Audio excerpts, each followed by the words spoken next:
I'm ASMR Illumination, and this is Jane Eyre, Volume 2, Chapter 3, Part 2.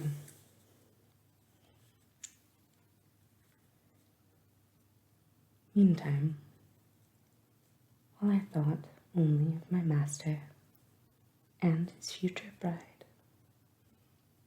saw only them, heard only their discourse, and considered only their movements of importance.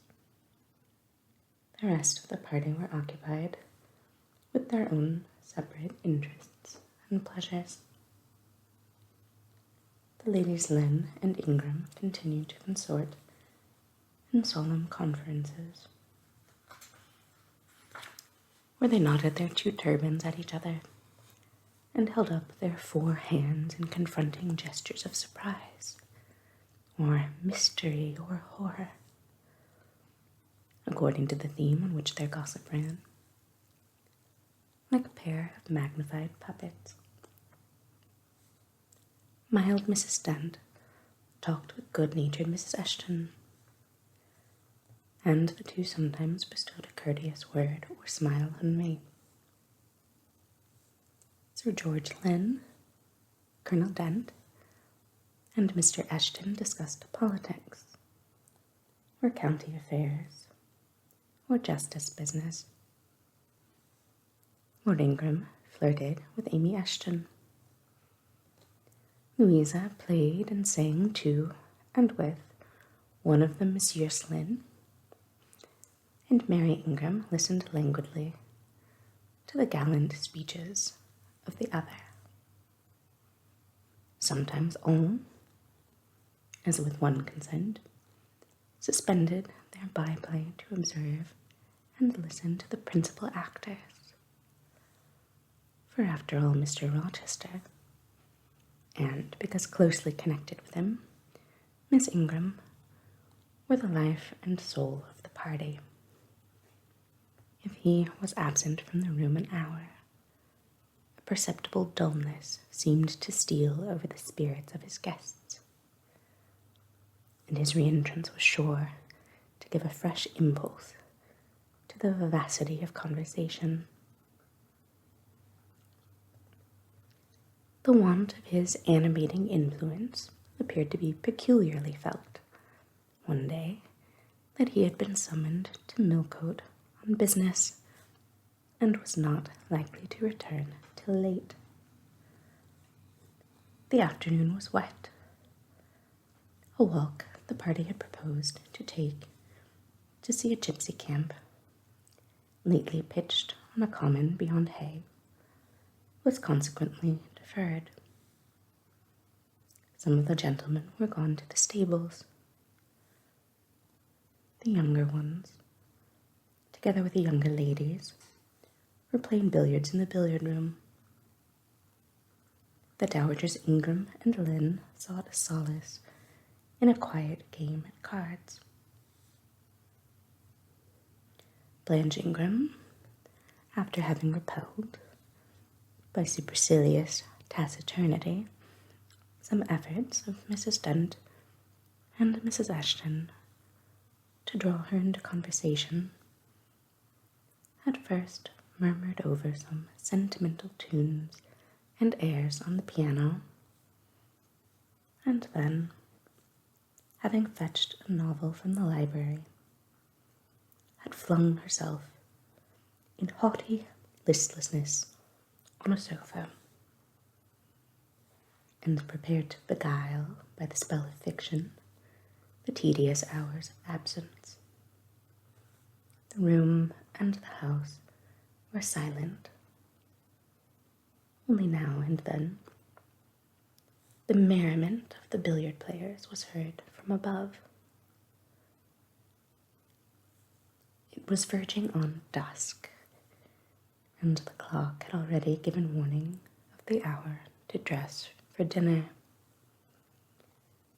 when little Adele, who knelt by me in the drawing-room window seat, exclaimed, Voilà, Monsieur Rochester qui revient. I turned, and Miss Ingram darted forwards from her sofa. The others, too, looked up from their several occupations, for at the same time a crunching of wheels and a splashing tramp of horse hoofs became audible on the wet gravel. A post-chaise was approaching. "What can possess him to come home in that style?" said Miss Ingram. "He rode Mesrour, the black horse, did he not, when he went out? And Pilot was with him. What has he done with the animals?" As she said this, she approached her tall person and ample garments so near the window that I was obliged to bend back almost to the point of breaking my spine. In her eagerness, she did not observe me at first, but when she did, she curled her lip and moved to another casement. The post-chaise stopped. The driver rang the doorbell, and a gentleman alighted, attired in travelling garb. But it was not Mr. Rochester. It was a tall, fashionable-looking man, a stranger. "Provoking!" exclaimed Miss Ingram. "You tiresome monkey!" apostrophizing Adele. "Who perched you up in the window to give false intelligence?" And she cast on me an angry glance, as if I were in fault. Some parleying was audible in the hall, and soon the newcomer entered. He bowed to Lady Ingram, as deeming her the eldest lady present. "It appears I come at an inopportune time, madam," said he, "when my friend Mr. Rochester is from home. But I arrive from a very long journey, and I think I may presume so far on old and intimate acquaintance as to install myself here till he returns." His manner was polite. His accent in speaking struck me as being somewhat unusual. Not precisely foreign, but still not altogether English. His age might be about Mr. Rochester's, between 30 and 40. His complexion was singularly sallow. Otherwise, he was a fine-looking man at first sight especially. On closer examination you detected something in his face that displeased, or rather that failed to please. His features were regular, but too relaxed. His eye was large and well cut, but the life looking out of it was a tame, vacant life. At least, so I thought. The sound of the dressing bell dispersed the party. It was not till after dinner that I saw him again. He then seemed quite at his ease. But I liked his physiognomy even less than before. It struck me as being at the same time unsettled and inanimate. His eye wandered and had no meaning in its wandering. This gave him an odd look, such as I never remembered to have seen. For a handsome and not an unamiable-looking man, he repelled me exceedingly. There was no power in that smooth-skinned face of a full oval shape, no firmness in that aquiline nose and small cherry mouth. There was no thought on the low, even forehead, no command in that blank brown eye. As I sat in my usual nook and looked at him with the light of the girandoles on the mantelpiece beaming full over him, for he occupied an armchair drawn close to the fire, and kept shrinking still nearer as if he were cold, I compared him with Mr. Rochester. I think, with deference be it spoken, the contrast could not be much greater between a sleek gander and a fierce falcon, between a meek sheep and the rough-coated, keen-eyed dog, its guardian. He had spoken of Mr. Rochester as an old friend. A curious friendship theirs must have been. A pointed illustration, indeed, of the old adage that extremes meet. 2 or 3 of the gentlemen sat near him, and I caught, at times, scraps of their conversation across the room. At first, I could not make much sense of what I heard, for the discourse of Louisa Eshton and Mary Ingram, who sat nearer to me, confused the fragmentary sentences that reached me at intervals. These last were discussing the stranger. They both called him a beautiful man. Louisa said he was a love of a creature, and she adored him, and Mary instanced his pretty little mouth and nice nose as her ideal of the charming. "And what a sweet-tempered forehead he has," cried Louisa. "So smooth, none of those frowning irregularities I dislike so much. And such a placid eye and smile." And then, to my great relief, Mr. Henry Lynn summoned them to the other side of the room to settle some point about the deferred excursion to Hay Common.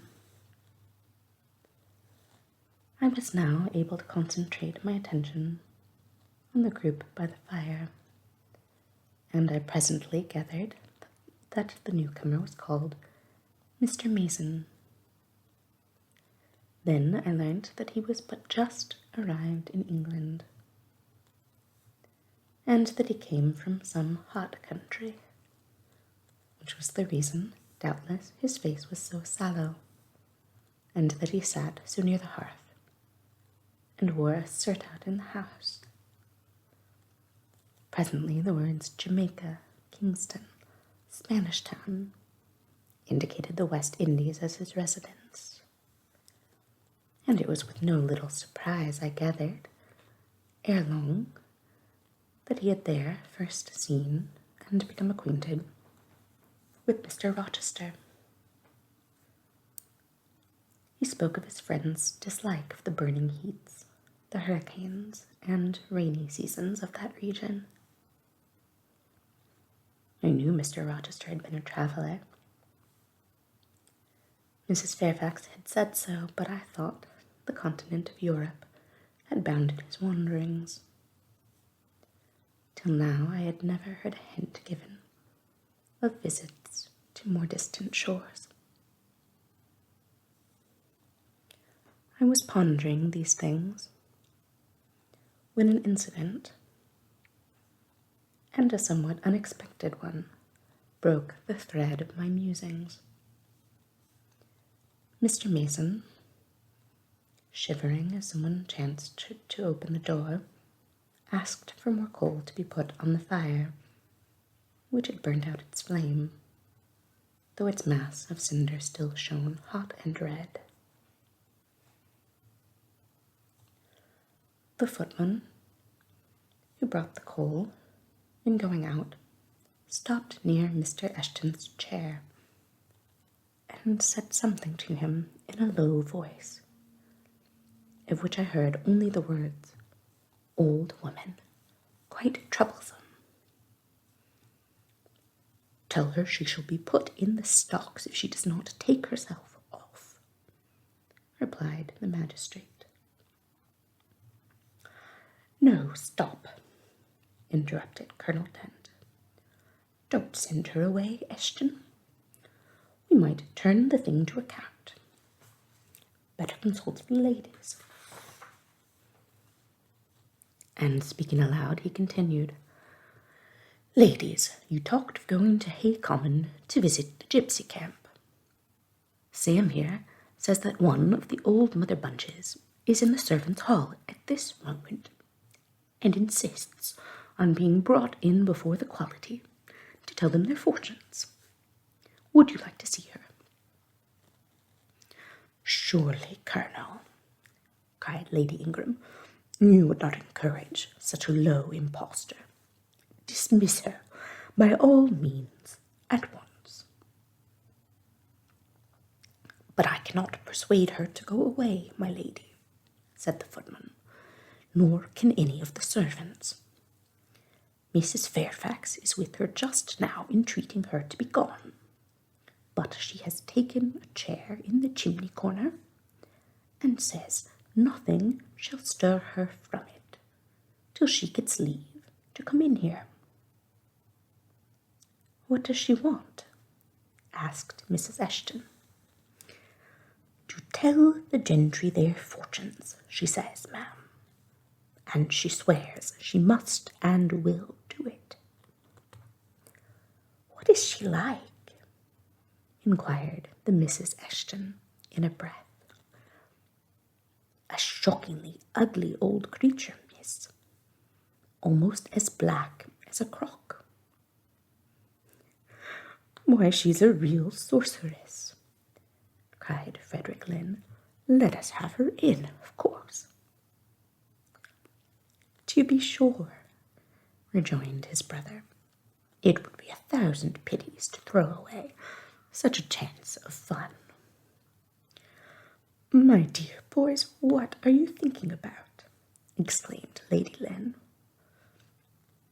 "I cannot possibly countenance any such inconsistent proceeding," chimed in the Dowager Ingram.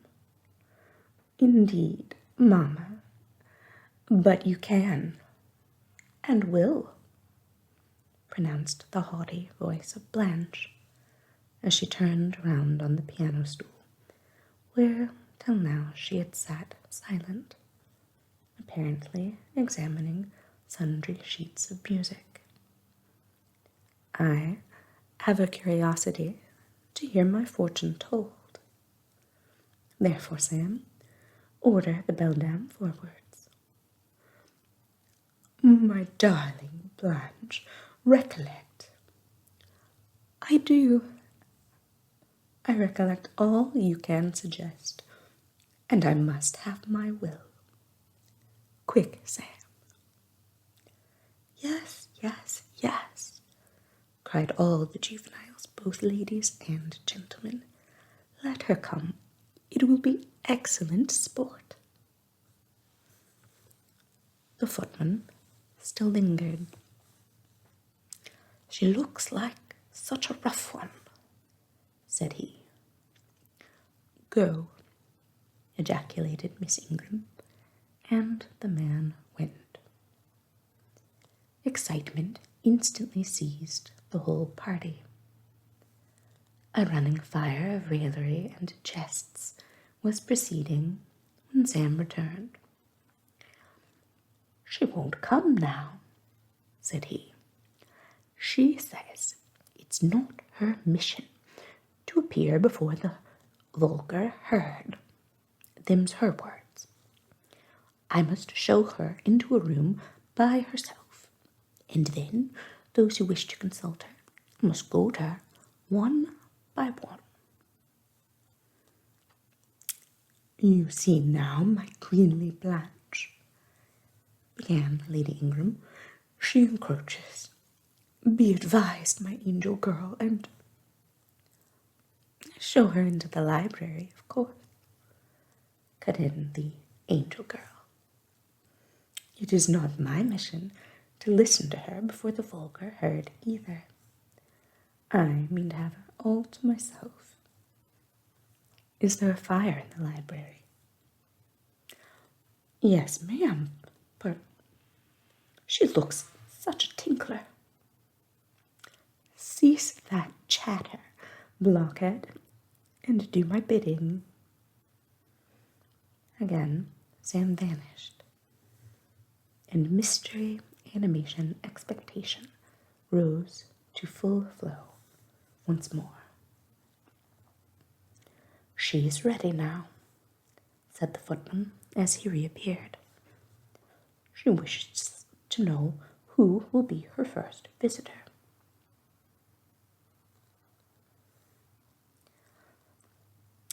I think I had better just look in upon her before any of the ladies go, said Colonel Dent. Tell her, Sam, a gentleman is coming. Sam went and returned. She says, sir, that she'll have no gentlemen. They need not trouble themselves to come near her. Nor, he added, with difficulty, suppressing a titter, any ladies either, except the young and single. By Jove, she has taste, exclaimed Henry Lynn. Miss Ingram rose solemnly. I go first, she said, in a tone which might have befitted the leader of a forlorn hope mounting a breach in the van of his men. Oh, my best, oh, my dearest, pause, reflect, was her mamma's cry, but she swept past her in stately silence, passed through the door, which Colonel Dent held open, and we heard her into the library. A comparative silence ensued. Lady Ingram thought it le cas to wring her hands, which she did accordingly. Miss Mary declared she felt, for her part, she never dared venture. Amy and Louisa Eshton tittered under their breath, and looked a little frightened. The minutes passed very slowly. 15 were counted before the library door again opened. Miss Ingram returned to us through the arch. Would she laugh? Would she take it as a joke? All eyes met her with a glance of eager curiosity, and she met all eyes with one of rebuff and coldness. She looked neither flurried nor merry. She walked stiffly to her seat and took it in silence. Well, Blanche, said Lord Ingram. What did she say, sister? Asked Mary. What did you think? How do you feel? Is she a real fortune-teller? Demanded the Mrs. Eshton. Now, good people, returned Miss Ingram, don't press upon me. Really, your organs of wonder and credulity are easily excited. You seem, by the importance you all, my good mamma included, ascribe to this matter, absolutely to believe we have a genuine witch in the house, who is in close alliance with the old gentleman. I have seen a gypsy vagabond, and she has practiced in hackneyed fashion the science of palmistry, and told me what such people usually tell. My whim is gratified, and now I think Mr. Eshton will do well to put the hag in the stocks tomorrow morning, as he threatened. Miss Ingram took a book, leant back in her chair, and so declined further conversation. I watched her for nearly half an hour. During all that time, she never turned a page, and her face grew momently darker, more dissatisfied, and more sourly expressive of disappointment. She had obviously not heard anything to her advantage. And it seems to me, from her prolonged fit of gloom and taciturnity, that she herself, notwithstanding her professed indifference, attached undue importance to whatever revelations had been made her. Meantime, Mary Ingram, Amy, and Louisa Eshton declared they dared not go alone, and yet they all wished to go.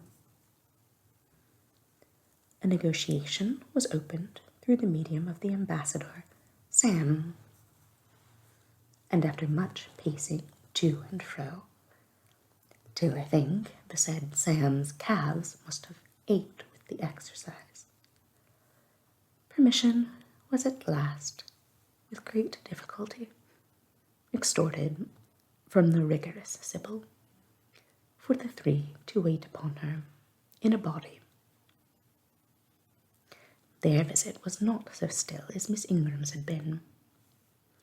We heard hysterical giggling and little shrieks proceeding from the library, and at the end of about 20 minutes they burst the door open and came running across the hall as if they were half scared out of their wits.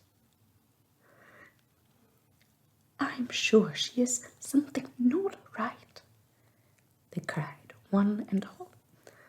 "She told us such things. She knows all about us." And they sank, breathless, into the various seats the gentleman hastened to bring them. Pressed for further explanation, they declared she had told them of things they had said and done when they were mere children,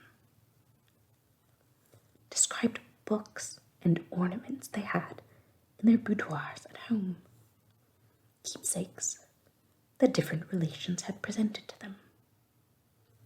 They affirmed that she had even divined their thoughts, and had whispered in the ear of each the name of the person she liked best in the world, and informed them of what they most wished for. Here the gentleman interposed with earnest petitions to be further enlightened on these two last-named points. But they got only blushes, ejaculations, tremors, and titters in return for their importunity. The matrons, meantime, offered vinaigrettes and wielded fans, and again reiterated the expression of their concern that their warning had not been taken in time. And the elder gentleman laughed, and the younger urged their services on the agitated fair ones. In the midst of the tumult, and while my eyes and ears were fully engaged in the scene before me, I heard a hem close at my elbow. I turned and saw Sam. "If you please, Miss the Gypsy declares that there is another young single lady in the room who has not been to her yet, and she swears she will not go till she has seen all. I thought It must be you. There is no one else for it. What shall I tell her? Oh, I will go by all means, I answered, and I was glad for the unexpected opportunity to gratify my much excited curiosity. I slipped out of the room, unobserved by any eye, for the company were gathered in one mass about the trembling trio just returned, and I closed the door quietly behind me. If you like, miss, said Sam, I'll wait in the hall for you. And if she frightens you, just call, and I'll come in. No, Sam, return to the kitchen. I am not in the least afraid. Nor was I. But I was a good deal interested and excited.